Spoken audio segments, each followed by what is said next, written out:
Muy buenas tardes, amigas y amigos de Radio Sinergia. Les damos la más cordial bienvenida a nuestra serie de programas que vamos a estar transmitiendo para ustedes durante estos días, que se llama Conociendo la Asamblea Constituyente.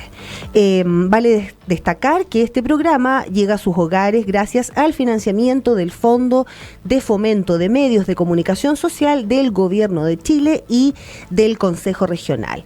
Se trata de un programa en el que nosotros queremos fortalecer la educación cívica de la ciudadanía, principalmente de Osorno, para que estén más atentos e informados acerca de las funciones y alcances que tiene esta nueva institución o que tendrá esta nueva institución, ¿cierto?, cuya misión es la de redactar la nueva Carta Fundamental que nos va a regir por, desconozco, pero estimo que por lo menos unos 30 años.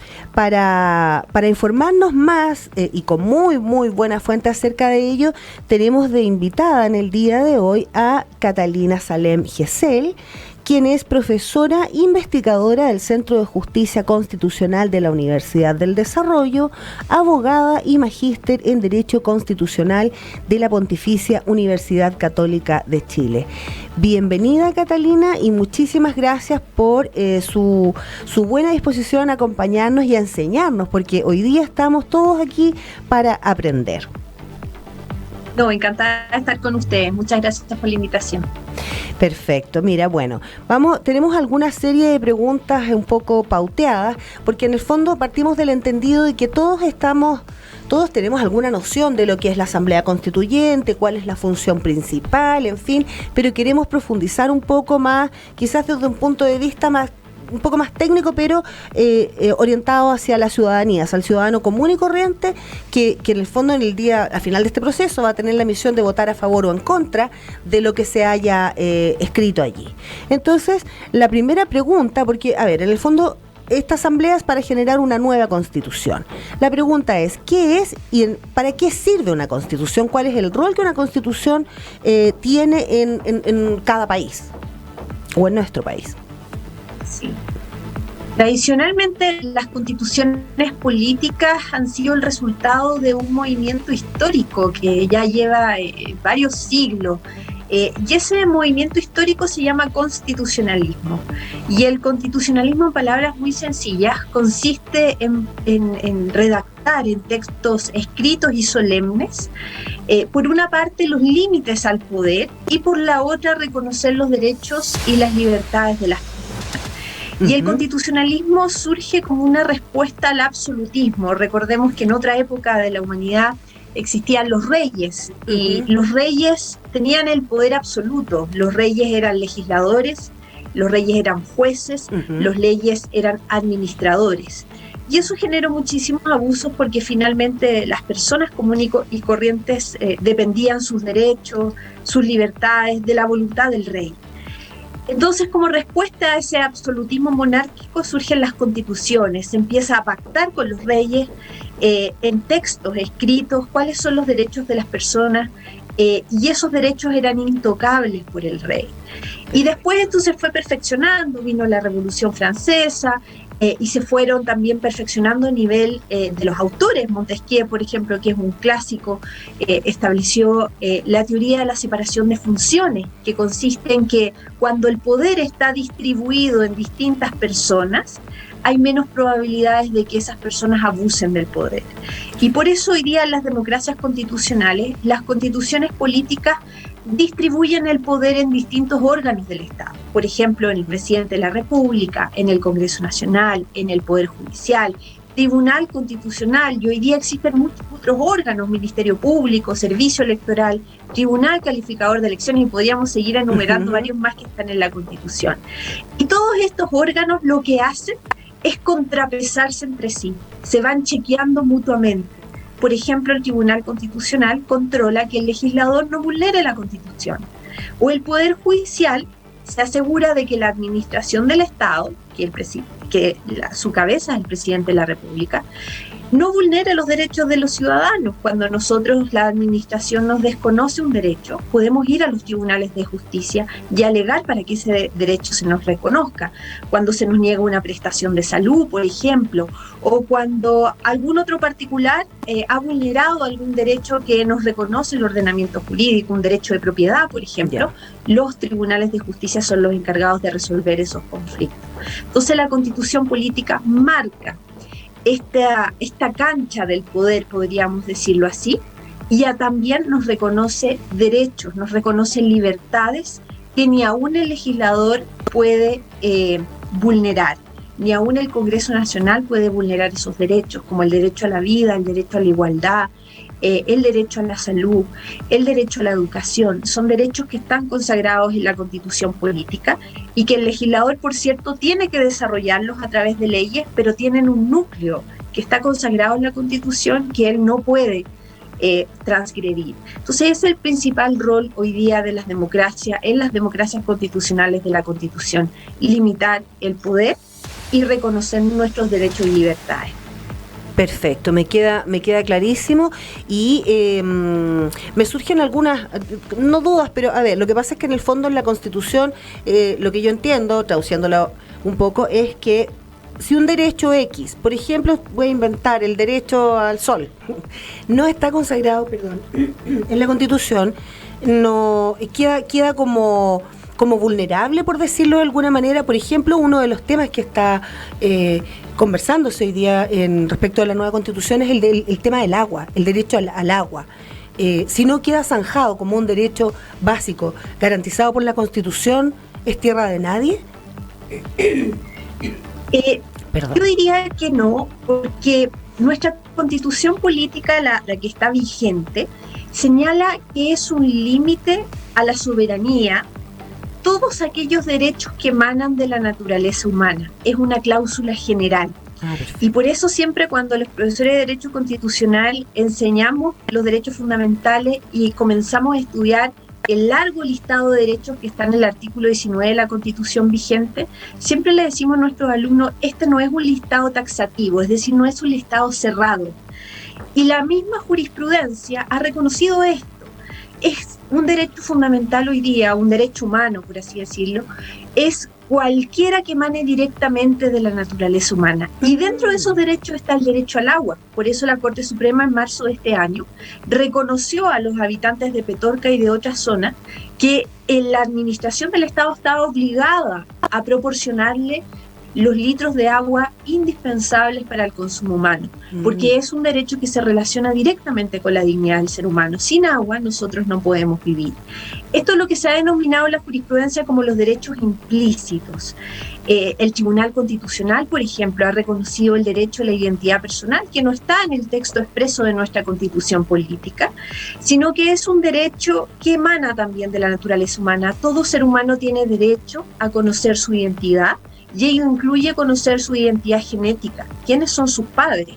Y esto fue a propósito de varios casos que se presentaron, en que en el Código Civil se restringía la acción de filiación, que le permitía a las personas, transcurrido cierto tiempo, demandar para saber si una determinada persona era su padre o madre.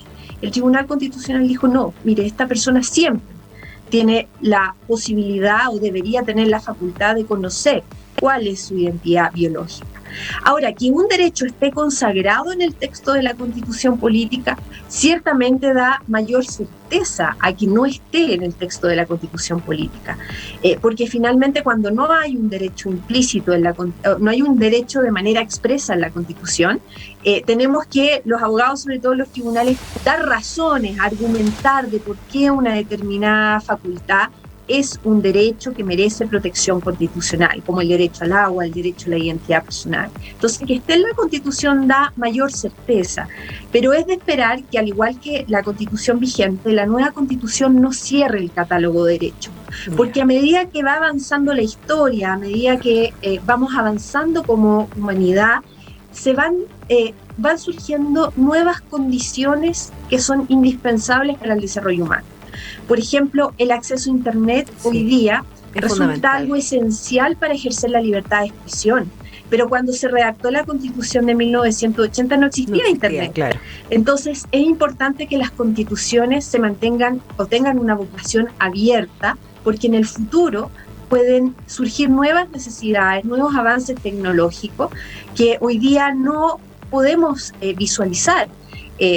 La semana pasada o antepasada se aprobó en el Congreso Nacional una ley de reforma constitucional que protege los neuroderechos, que es una ciencia que todavía está en evolución, pero que el día de mañana evidentemente vamos a tener que proteger lo que está pasando en nuestra mente, porque va a haber una tecnología que actualmente no existe, pero que nos va a poder leer nuestros pensamientos. Y eso es lo más íntimo que tenemos como seres humanos. Perfecto.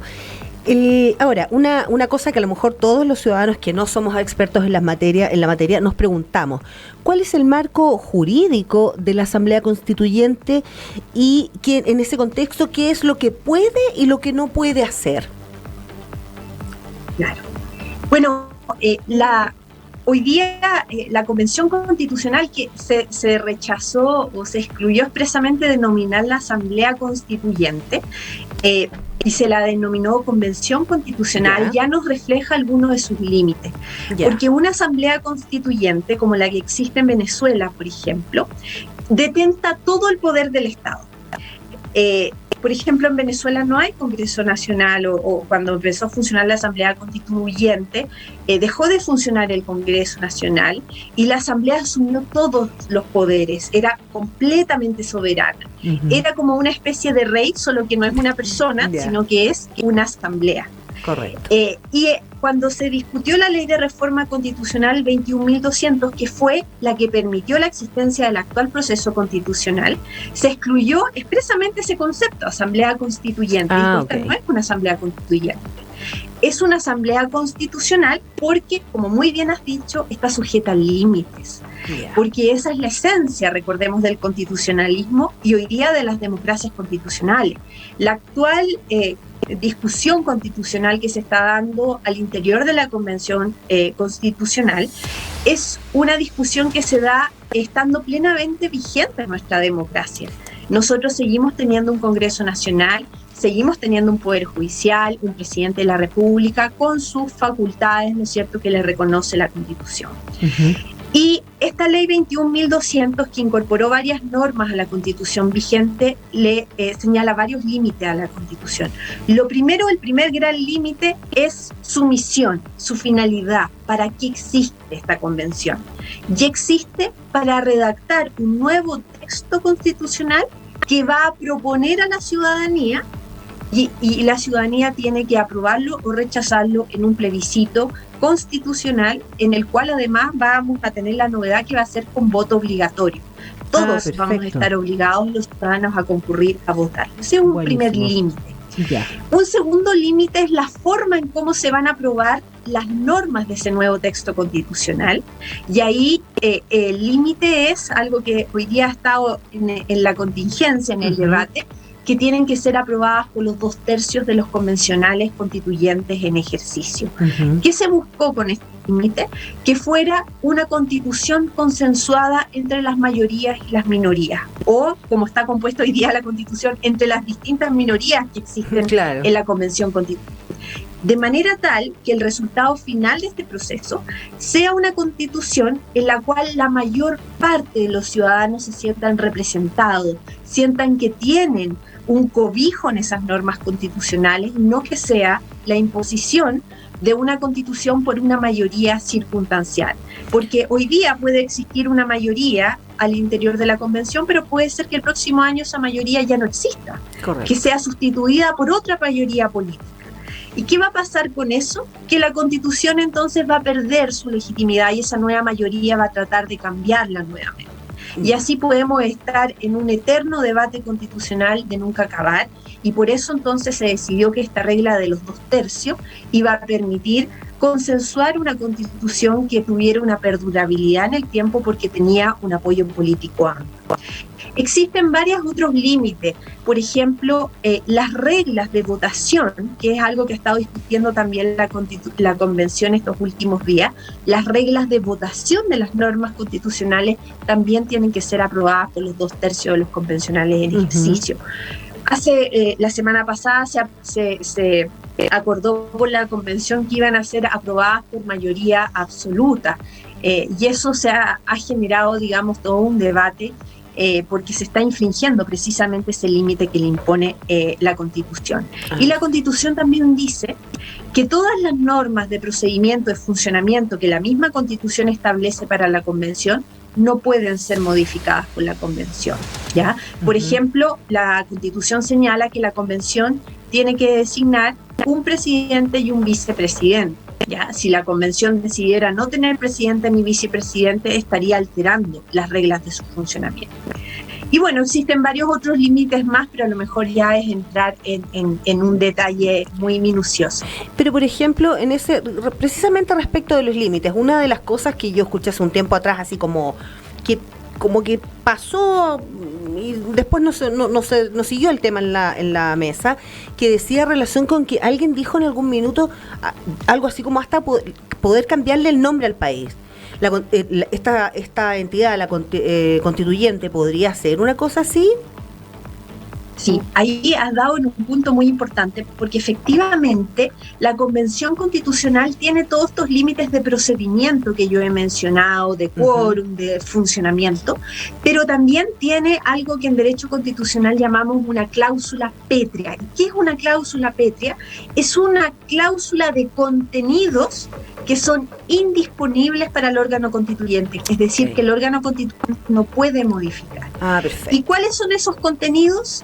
Que la Convención Constitucional no puede modificar la naturaleza de República de Chile, ¿ya? Es decir, no podría la Convención decidir que de aquí en adelante vamos a ser una monarquía, perfecto, sino que debe conservar la naturaleza de república. ¿Y qué significa que seamos una república? Significa que tenemos un jefe de Estado que tiene una duración temporal, ¿ya? Tiene un periodo temporal para ejercer sus funciones, versus un monarca que tiene un cargo vitalicio. Además que nuestras autoridades son responsables políticamente, podemos exigirles su responsabilidad en el ejercicio del cargo. Un monarca es irresponsable, la reina Isabel, por ejemplo, en Inglaterra podría hacer lo que le plazca y nadie la va a sancionar. Pero nuestras autoridades en una república siempre en el ejercicio del cargo puede traer aparejada una sanción, ya sea política, penal, civil, pero particularmente política. Y en Chile hoy día, porque somos una república, el presidente de la república, los ministros de Estado, los ministros de la Corte Suprema y varias autoridades más pueden, por ejemplo, ser acusados constitucionalmente. Eso lo hace la Cámara de Diputados y luego el Senado declara si son culpables o no. Entonces hay una responsabilidad detrás. Y también que seamos una república significa que el poder precisamente está limitado en el tiempo en cuanto a la responsabilidad. Y otro límite importante que también está en nuestra actual Constitución es que no podemos renunciar a nuestro régimen democrático. La Convención Constitucional no podría establecer un gobierno autocrático, por ejemplo, una dictadura, un gobierno totalitario, porque el régimen de gobierno es una democracia, ¿ya? Y eso tiene que quedar señalado en la nueva Constitución. Un tercer límite que tiene la Convención Constitucional es que no puede alterar los tratados internacionales ratificados por Chile y vigentes. No especifica esta cláusula si son solamente los tratados de derechos humanos u otros tratados internacionales. Son todos los tratados internacionales, incluso los tratados de libre comercio, los tratados aduaneros, no pueden ser modificados por el texto de la nueva Constitución. Pero esta tiene una razón también del orden del derecho internacional, porque cuando un Estado firma un tratado internacional, se rige por las normas del mismo tratado. Los mismos tratados tienen cláusulas, por ejemplo, para denunciar el tratado, es decir, retirarse de ese tratado. Pero además existen normas de derecho internacional público que regulan el derecho internacional, porque acá yo ya no estoy obligándome, digamos, internamente, sino que con otro Estado. Exacto. Por lo tanto, hay otras reglas que están más allá de la Constitución política, aunque siempre hay una conexión, digamos, las constituciones siempre remiten a esas normas de derecho internacional, que estoy obligado a respetar. Y si no las respeto, incurro en responsabilidad internacional. Eso quiere decir que puedo ser sancionado internacionalmente por un órgano internacional o por los propios estados que son parte del tratado, dependiendo del tratado que firmé. Son como contratos finalmente. Sí. Cuando uno se obliga con un contrato, está obligado, no salvo cumplirlo. que con las otras partes decida, dejar sin efecto ese contrato. Y por último, el último límite es que la Convención Constitucional tampoco puede alterar las sentencias que se encuentran firmes y ejecutoriadas del Poder Judicial. No podría, por ejemplo, la nueva Constitución ordenar que se empiecen a revisar todos los procesos judiciales que ya se encuentran con sentencia firme y ejecutoriada, es decir, que ya ha terminado absolutamente la tramitación judicial y es imposible volver a revisar esos juicios. Y eso es para dar certeza, ¿no es cierto? Para dar certeza de que no estemos discutiendo eternamente un proceso judicial, sino que una vez que existe una sentencia firme y ejecutoriada, ya no se puede volver a revisar ese caso. Ya, perfecto. Ahora, otra pregunta, porque que es un tema que estuvo en boga hace unos días atrás, que dice relación con cuál es la importancia del reglamento que se está elaborando, ¿cierto?, en esta convención, y por qué no se confeccionó antes. ¿Debía confeccionarlo la propia convención? ¿Cuál es la importancia de ese reglamento para el desarrollo del quehacer que tienen asignado? Desde el acuerdo por la paz y la nueva constitución del 15 de noviembre del año 2019 se inició todo un proceso político para llegar hasta el día de hoy. Yeah. Luego que se produjo este acuerdo político del 15 de noviembre, en donde firmaron casi todos los partidos políticos con representación parlamentaria, se formó una mesa técnica que se le denominó con abogados constitucionalistas de distintos partidos políticos para que hicieran una propuesta de cómo ese acuerdo se debía traducir en normas jurídicas para luego ser incluidas en una ley de reforma constitucional e iniciar este proceso constituyente, ¿ya? Entonces se hizo ese trabajo, finalmente el Congreso aprobó la ley de reforma constitucional, el 4 de julio se instaló la Convención Constitucional y desde el 4 de julio, que yo creo que casi todos vimos por la televisión, ¿no es cierto?, qué pasó ese domingo, que fue bastante caótico, pasamos por todas las emociones habidas y por haber, creímos que se iba a frustrar el proceso, después finalmente se logró hacer la investidura de los convencionales constituyentes, pero desde el 4 de julio hasta exactamente el día de hoy, lo único que ha hecho la Convención Constitucional es discutir su reglamento. ¿Por qué no se hizo antes? Porque también cuando se discutió políticamente este proceso constitucional, se quiso dotar a la Convención Constitucional de una autonomía que le permitiera darse sus propias reglas para discutir los contenidos de la nueva Constitución. Pero reglas que, como he señalado, están sujetas a límites. No era, digamos, un cheque en blanco para que hagan lo que quieran. Porque recordemos que estamos en una democracia constitucional, entonces ni aún la Convención Constitucional tiene el poder absoluto, es un poder sometido a límites y esos límites están en las normas jurídicas.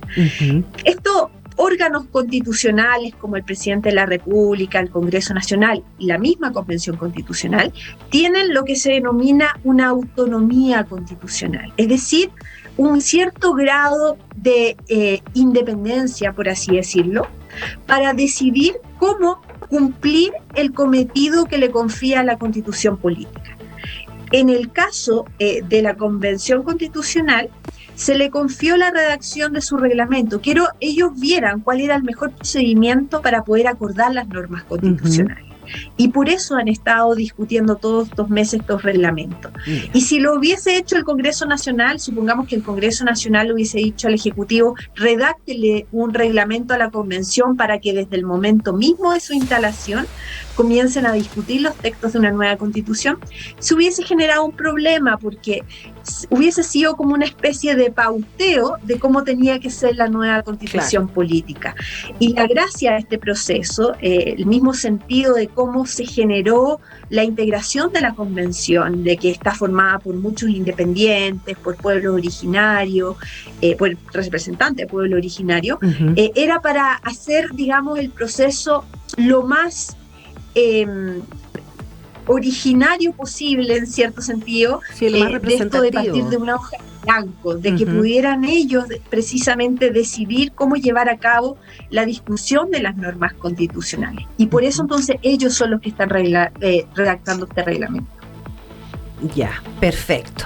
Yo no sé, a ver, ¿cómo estamos de tiempo, Carlos? Sí, vamos a ir a un pequeño corte, una pausa, y regresamos de inmediato con algunas 2 preguntas que me quedan, creo que son 2, sí, y unas que me salieron así en este minutito. Vamos y volvemos.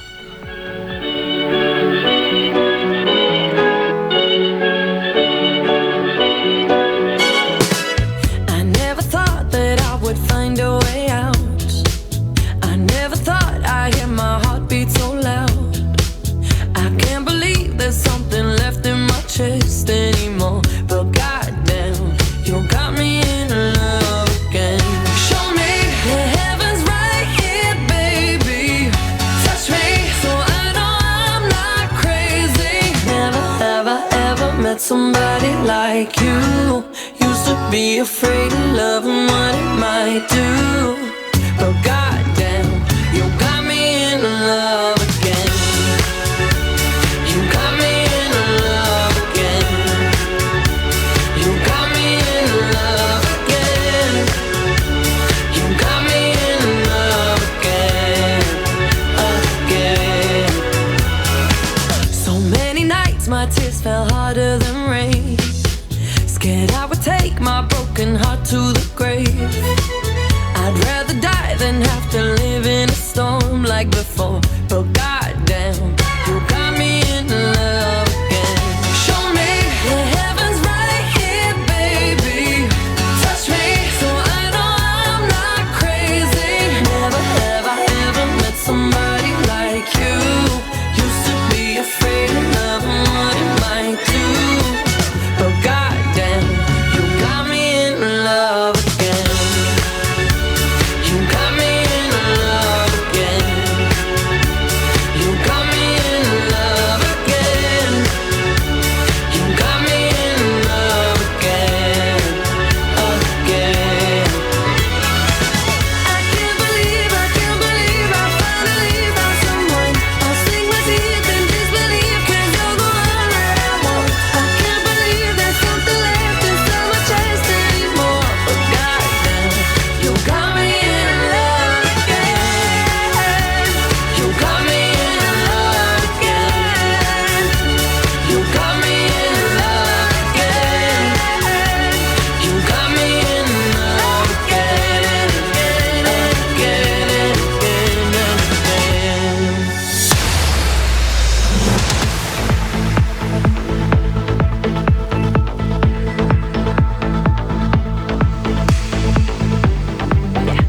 Estamos de regreso con este programa que se llama Conociendo la Asamblea Constituyente, que en realidad estamos no frente a una Asamblea Constituyente, sino que Catalina hizo bien la aclaración, estamos frente a una Convención Constitucional.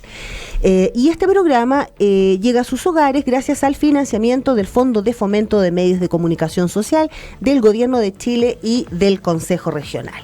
Y continuamos con Catalina, muchas gracias, ha sido un proceso de aprendizaje bien enriquecedor en este rato, y voy a aprovechar en beneficio del tiempo de hacerte algunas de las preguntas que me quedan. Una de ellas dice relación con cuáles son los plazos de funcionamiento y fechas límites de este proceso. O sea, originalmente, porque estamos viendo de que al parecer, así como van las cosas, esto podría extenderse un poco más. La fecha, el plazo original que tiene la Convención Constitucional para funcionar, para hacer la propuesta de nuevo texto constitucional, es de 9 meses desde su instalación. Pero la misma Constitución permite a la misma Convención que pueda prorrogar este plazo por 3 meses más. Es decir, el plazo total sería de 1 año. El 4 de julio del próximo año deberíamos tener, debería concluir el trabajo en la Convención Constitucional. Y la única forma de que se pudiera prorrogar aún más es mediante una ley de reforma constitucional. No lo puede hacer la propia convención. Solamente se le permite una prórroga de 3 meses. Y luego de eso, cuando concluye, digamos, el trabajo de la convención constitucional, tienen que enviar al presidente de la República el texto aprobado de nueva constitución por la convención, y el presidente de la República tiene 3 días para que en un decreto supremo convocar a plebiscito. Y el plebiscito constitucional tiene que efectuarse 60 días después de esa convocatoria. Es decir, más o menos el 4 de septiembre deberíamos todos los ciudadanos estar votando si aprobamos o rechazamos el texto constitucional aprobado por la Convención Constitucional. Y luego de ese plebiscito vienen 30 días más, que son para que el Tribunal Calificador de Elecciones califique el plebiscito. Es decir, determine si es que el plebiscito se ajustó a todas las normas constitucionales y legales, si es que hay alguna reclamación electoral, resolverla, y si declara que no ha sido nulo el proceso, ¿no es cierto?, que ha sido válido, entonces ahí va a anunciar oficialmente cuál fue la opción, digamos, del plebiscito ganador, se aprobó o rechazo. Obviamente nosotros lo vamos a saber el mismo día del plebiscito, que se empiezan a escrutar las mesas, y eso está en vivo, pero el resultado oficial, si es que es un resultado muy estrecho en donde cada voto cuenta, debería producirse con la proclamación del resultado por parte del Tribunal Calificador de Elección. Esos son los plazos. O sea, el 4 de octubre del próximo año deberíamos tener el resultado oficial. Ya, y ahora, si todo sale bien. Si todo sale bien, claro, esperemos que así sea. Eso significa que una vez emitido este documento, se publica ¿por qué medio? Porque ¿cómo vamos a acceder nosotros los ciudadanos a él? Sí. El presidente de la República tiene que dar la más amplia difusión, digamos, a este texto, y además, igual que las elecciones, va a haber un periodo de propaganda electoral. Todo eso también está regulado, en donde los distintos sectores van a poder hacer propaganda electoral, decir por qué hay que aprobar o por qué hay que rechazar, y va a ser muy similar, digamos, a lo que vimos a propósito del plebiscito del 25 de octubre, donde también había, ¿no es cierto?, franjas electorales, los medios de comunicación, donde se señalaba si las opciones de aprobar o de rechazar. Ya. Ahora, en el mismo contexto, en relación con lo que tú mencionabas antes acerca de las reglas de votación de las normas, la forma como se van a aprobar las reformas, ¿qué ocurre si no hay un acuerdo o quórum necesario sobre temas como deberes y derechos esenciales, las definiciones de familia, el tipo de gobierno, la salud, la educación, y un tema que yo te planteaba hace un ratito, que dice relación con el territorio, ¿cierto? Los requerimientos que tiene fundamentalmente el pueblo mapuche respecto del territorio. ¿Pudiera ser factible de que sean ellos reconocidos como un estado dentro de un estado? ¿Cómo funciona ese tema ahí cuando no hay acuerdo, no hay quórum? Si es que no se logra alcanzar el quórum de los 2/3 de los convencionales en ejercicio, se entiende rechazada esa norma constitucional. Y finalmente, el nuevo texto de la Constitución no va a incluir esa materia. Ahora, si no llegan a ningún acuerdo, si no logran proponer un texto de nueva Constitución o este es rechazado en el plebiscito constitucional, rige la Constitución vigente, ¿ya? Pero en aquellas normas que no queden reguladas en la Constitución, simplemente en esa parte no vamos a tener una norma constitucional que lo regule, lo que genera un problema, por ejemplo, cómo el Congreso Nacional no va a estar regulado en la Constitución, o el presidente de la República, o cómo no vamos a tener derechos fundamentales, pero esperemos que no lleguemos a esas dudas. Respecto del territorio, de la plurinacionalidad, que es un concepto que parece ser uno de los ejes de funcionamiento de la Convención, La verdad no está claro, Katia. Nadie ha logrado definir hasta el momento qué estamos entendiendo por plurinacionalidad. Ahora, yo creo que va a haber un amplio consenso de que el reconocimiento de la plurinacionalidad, si llega a quedar plasmado en el nuevo texto de la Constitución, en ningún caso puede suponer la sedición del territorio, es decir, que se le entregue este territorio a un estado, por así decirlo, mapuche, o a un estado de algún otro pueblo originario. Pero sí hay fórmulas que nos permiten mantener nuestra integridad como estado, pero darles autonomía. En España, por ejemplo, existen las autonomías regionales. Cataluña, por ejemplo, es un estado autónomo, que quiere decir que tiene varias atribuciones descentralizadas del poder central, pero sigue perteneciendo al Estado español. Eso genera evidentemente problemas, tensiones, pero vamos a ver cómo se va afrontando esa discusión.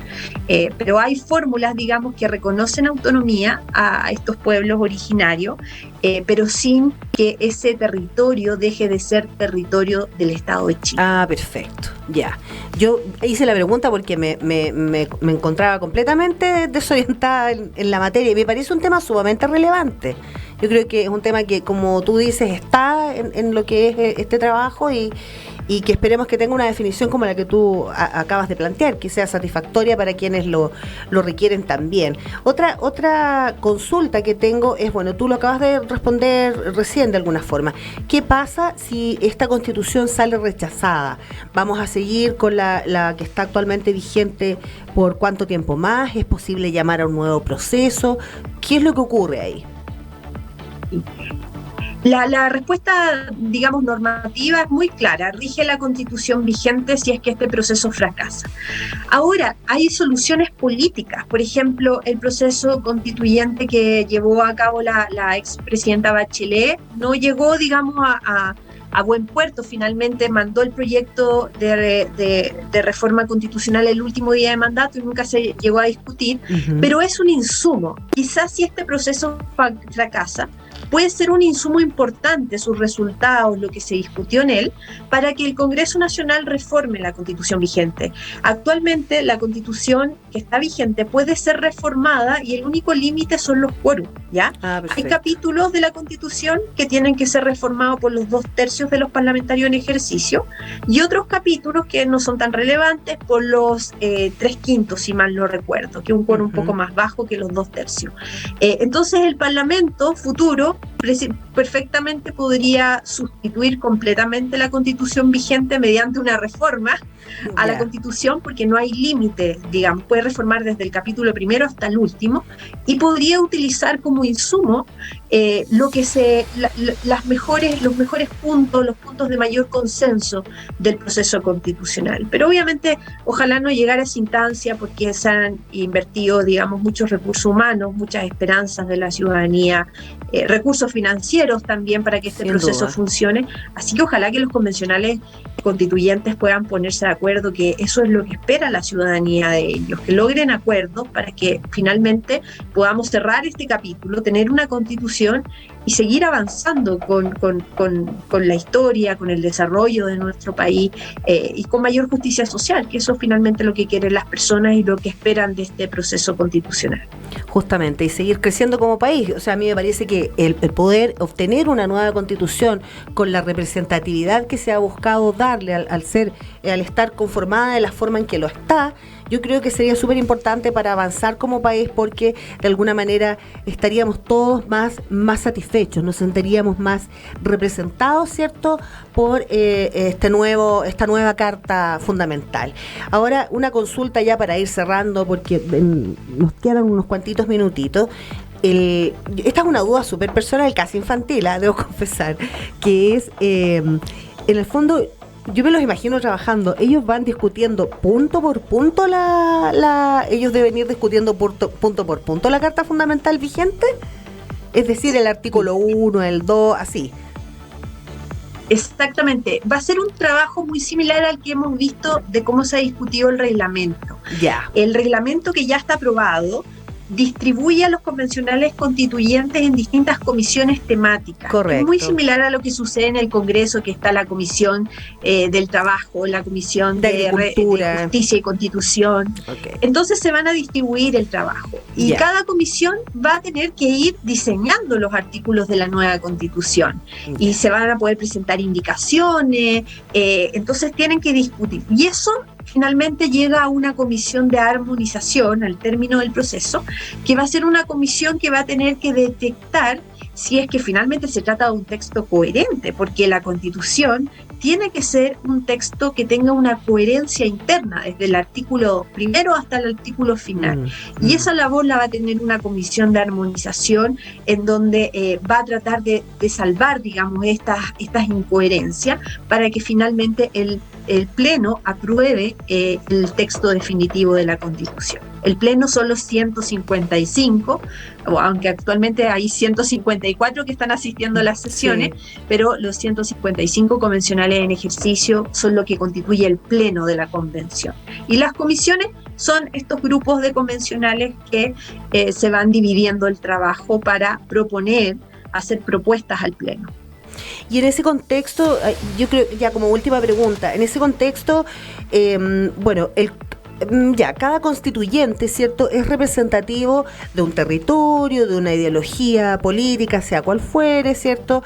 Mi pregunta es factible, yo como ciudadano, estoy inventando, supongamos que yo estoy preocupada por el uso de los espacios públicos, por inventar, yo puedo ir donde mi constituyente y decirle, ¿sabe qué? A mí me interesaría que se tratara este tema, por ejemplo, pienso fundamentalmente en lo relativo a la descentralización, que para las regiones es un tema para el desarrollo de todas las políticas públicas. Al estar tan centralizado, a veces son como cortapisas para involuntarias, digamos, es por la estructura que hay para poder desarrollar el trabajo.